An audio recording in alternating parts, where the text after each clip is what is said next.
Welcome to Ageless and Outrageous, your favorite podcast about how to age amazingly. I'm urogynecologist and hormone and sexual health expert, Dr. Kristen Jackson.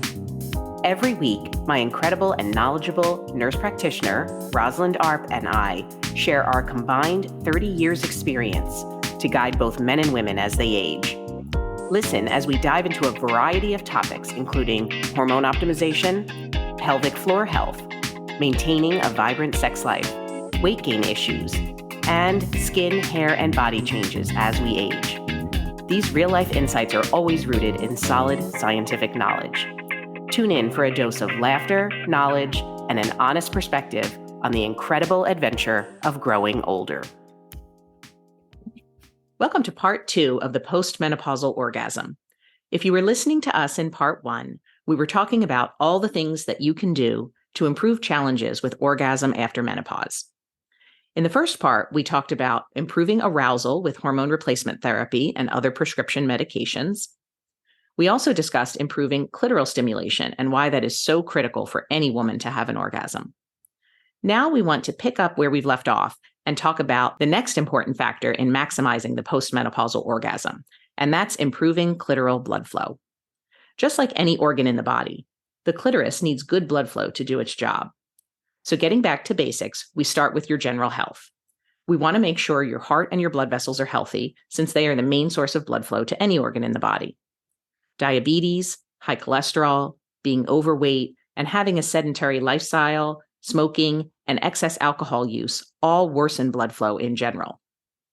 And when we have poor blood flow to the clitoris, it means it's going to be harder to have an orgasm, or the orgasm isn't going to be as strong. The same is true in men. For a lot of men, erectile dysfunction can be the very first sign of vascular disease. It's much harder to tell if blood is having a hard time getting to, say, the kidneys, since their function will decrease slowly over time. When blood is not flowing to the penis easily, it's immediately obvious. When the penis doesn't fill well with blood, we should actually be looking at men's hearts to see if they have poor blood flow overall. And if we can improve blood flow, we can improve orgasms for both men and women. The clitoris has over 8,000 nerve endings that needs to spring to life during orgasm. If there's poor blood flow to the clitoris, it's harder for the nerves to do their job. So it's really important to maintain a healthy blood flow. One of the main things you can do to maintain blood flow to the clitoris is using estrogen, because there's a lot of estrogen receptors on your clitoris. Local vaginal estrogen applied in the form of a cream to the clitoris helps to vasodilate. That means open up blood vessels. We're going to get more blood flow to the clitoris in general, and when it's stimulated, it's easier for it to be sensitive. Believe it or not, the clitoris fills with blood during sexual activity, just like the penis does. Yes, the clitoris actually has a little erection with arousal.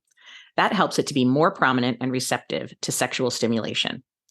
Vaginal estrogen also helps the lining of the clitoris, which is called the mucosa, to be healthy and flexible, so it's not painful to have clitoral stimulation. Vaginal estrogen cream is widely available. Any of your physicians can prescribe it for you. It's important to know that all pharmaceutical vaginal estrogen comes prepackaged with a tube for intravaginal application. It's fine to use intravaginal estrogen cream, but I always recommend that the patients apply an additional small amount directly to the clitoris and massage it in. The intravaginal estrogen doesn't really improve clitoral blood flow the way we want it to, and you really only need a small amount, just applied consistently, to get the result.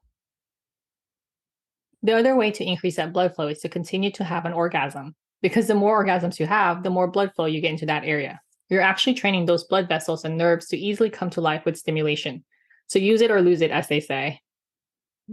Sometimes estrogen alone, while that's such an important step because that's the main contributor to blood flow, is not enough to cause the vasodilation that you need for good clitoral blood flow. That's where some of these other medications that act as vasodilators come in. So men have Viagra. That's a vasodilator for them. It increases blood flow to the penis. But there are no FDA-approved products like Viagra for women. Everything we're going to talk about in this area is an off-label use. But women certainly have tried things like compounded aminophylline or compounded sildenafil, which is the generic for Viagra. These medications can be compounded into a cream that you apply to the clitoral region about 20 minutes before intercourse. It opens up that blood flow. And if you get more blood flow to the clitoris, it means the clitoris is going to be more receptive to stimulation. And we can also mix those two medications together to create a cream that you can apply beforehand. This is one of the areas when compounding pharmacies are really helpful, since we don't have pharmaceutical medications to rely on. A compounding pharmacist can mix and match different medications in varying doses to help you get the best response. But I think those options are nice because vaginal estrogen is something that is meant to be used long term. It maintains blood flow and the health of the clitoral lining long term. It's not something that's going to give you a little boost of blood flow at the time you want to have sex. These compounded medications, like aminophylline or sildenafil, are something you can apply in preparation for intercourse. It's preparing the clitoris at the time you want to use it. And I like the idea that women can take control by saying, I want to have sex, so I'm getting myself ready to have an amazing orgasm. And sometimes increasing blood flow alone with any of these medications we're discussing is just not enough. As we get older, blood vessels and nerves ending become smaller and less responsive. They take a lot more stimulation to give us the response that we used to get when we were younger, so sometimes the best way around that is to actually encourage our body to grow new nerves and blood vessels in the clitoral and vaginal region, so that there's just more there to be stimulated in the first place. And the best way to do that is with platelet-rich plasma, or PRP. We love PRP for so many things in our practice.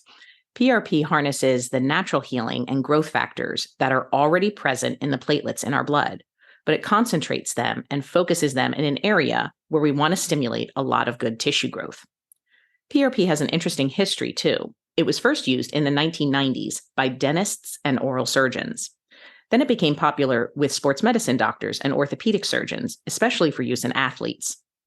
They would inject it into damaged joints or soft tissue injuries, and they saw more rapid healing of those areas. And obviously, healing bone, muscle, or joints quickly is really important for athletes to get back into their game. Now, PRP is being used for so many different aesthetic applications. It's being used to regrow hair in patients who have lost it. It's injected into faces after certain facial procedures like laser or microneedling to stimulate more collagen and elastin and speed healing from those procedures. It can even be used in place of or in addition to dermal fillers to help replace volume that we lose on our face as we age. However, for sexual medicine, PRP can be a game changer for improving the sensitivity of the clitoris and vagina to stimulation. Because of the area we are working in when we inject PRP for sexual health, some patients may also see a little bit of improvement in their incontinence. Now, I'd be very cautious about someone recommending PRP injections to cure their incontinence. I don't think that's the role of PRP. But if you're struggling with orgasm and you're also having a little bit of urgency, frequency, or maybe just a little bit of leakage before you get to the bathroom, PRP can improve that situation rather than hurt it. So it's nice sometimes to get that 2-for-1 improvement. It's so easy and safe to use PRP because it is made from your very own blood. The way we prepare PRP for use is that we draw your blood just like when you're getting blood drawn for any test your doctor may order. We then spin the blood down to remove the red and white blood cells and concentrate the platelets all in one layer, which we then remove from the tube. The platelet-rich layer is PRP, so now it's ready to be re-injected into an area where we want to encourage tissue growth. Sometimes we mix that PRP with a fibrin matrix. This traps the platelets where we put them, so they can stay in the area where we want them and release all their growth factors for much, much longer. And it may sound scary, but it actually only takes about 5 minutes to do. We do use a numbing gel to the clitoris and the labia minora, which are the lips right around the vaginal opening. While that numbing medication is doing its job, we will draw your blood and prepare the PRP. Typically, we will inject the PRP into the clitoris, the opening of the vagina, and the G-spot, which is located on the inside top of the vaginal wall.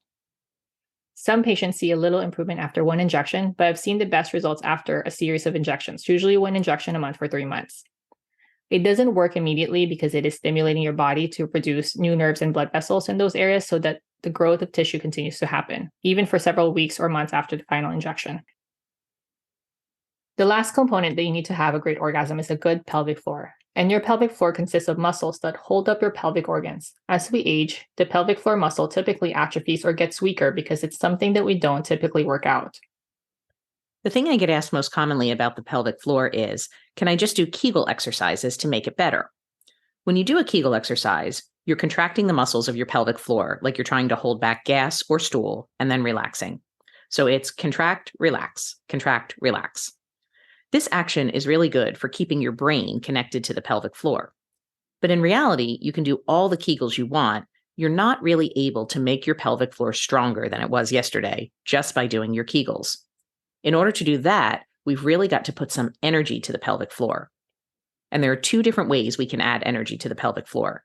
We can do electrical stimulation, or we can use electromagnetic stimulation. And a lot of my patients ask about these Kegel machines online that you can buy, something that stimulates the pelvic floor muscles. Most of the time, they're not a stimulator, but more of a biofeedback machine, meaning it will tell you if you're using the right muscles to perform the Kegel or not. Sometimes women think they're doing a Kegel exercise, but they're actually contracting their abdominal muscles or their gluteal muscles instead of the pelvic floor muscles. Using a biofeedback machine helps you to isolate the pelvic floor and just contract it when you want to. So in order to really build the muscle and make it stronger than it was before, that's where either electrical stimulation or electromagnetic stimulation comes in. Most patients don't really understand the difference. Electrical stimulation is going to recruit the muscle fibers to contract, relax, contract, relax. That sounds a lot like what I just said you were doing during a Kegel exercise. But a stimulator machine can do it much more consistently than you can do with a Kegel. And with a Kegel, you're activating maybe 15 to 20% of the total muscle fibers in your pelvic floor. Electrical stim is going to stimulate more, probably closer to 30 to 40% of the muscle fibers in the pelvic floor. So electrical stim is going to give you more of a result than just Kegels alone. But the big powerhouse for building the pelvic floor, or building any muscle for that matter, is electromagnetic stimulation. Electromagnetic stimulation is not going to do the same contract, release like Kegels or electrical stim does. It's going to create what's called a tetanic contraction. It's going to contract and hold the muscle at its maximum contraction, like squeeze, squeeze, squeeze, squeeze, squeeze, squeeze, squeeze, squeeze, squeeze, and then release. And then it's going to do that over and over again. So you're going to end up with functionally thousands and thousands of pelvic floor contractions. Plus, the electromagnetic energy is able to activate upwards of 95% of the muscle fibers in the pelvic floor. So you're getting the most effective contraction and actually hypertrophy, which means growth of the muscle. We apply the electromagnetic stimulation to the pelvic floor by having patients sit on a specialized chair called the Emsella chair. It's not painful at all. It feels somewhat like vibrations or fluttering of the pelvic floor. It's not painful at all. It feels like somewhat like vibrations or fluttering in the pelvic floor, and you can definitely tell that it's working. Just like working out any muscles in the gym, initially we have patients come for 2 sessions a week for the first few weeks. After that, maintaining your pelvic floor muscles is also key. Once you strengthen it, you really want to make sure you keep strengthening it by continuing to do your Kegels and maintaining your muscle training with electrical stimulation or electromagnetic stimulation. Just like if you go to the gym to work out and get a great muscle definition, but then you go home and sit on your couch and never go back, those muscles will begin to atrophy. So after you've done a program, you really want to maintain that muscle strength that you've built. And that's another example of use it or lose it. If you continue to use your pelvic floor, like having regular sex and having good orgasms, it's also going to increase the blood flow to the pelvic floor and the strength of the pelvic floor. One other nice bonus of having a strong pelvic floor is if you actually contract your pelvic floor during sex, your partner can feel it, can feel that tightness of the muscle, and that provides a good stimulation to them. So you'll end up with a stronger orgasm because a lot of the pleasurable contractions of an orgasm come from that pelvic floor. And the healthier your pelvic floor is, the healthier those contractions are. And secondly, you can make it a better experience for your partner as well. And I think this is why it's important for you to talk to your providers, because they need to evaluate each and every single one of those issues to see what is the best treatment option for you. Because orgasmic issues may be related to one or two of all of these issues, we can customize a specific treatment plan to get you to improve sexual satisfaction. So some patients may sort of work their way through doing one thing first and seeing how much better they get, and then adding more if needed. Other patients may sort of attack it all at once, doing several things at once to try to improve it. But all of the things that we've talked about in these 2 podcasts are great ways to improve the postmenopausal orgasm. So we want our listeners to know that sex definitely does not end with menopause, and happy and exciting and satisfying sex should definitely continue for as long as both partners would like it to. Thanks so much for listening to today's episode. No information from this recording is intended as a diagnosis or treatment for any disease. If you are enjoying the show, please subscribe so you don't miss any of our exciting episodes. And we love to hear from our listeners and would be grateful for your positive review. We'll talk next time.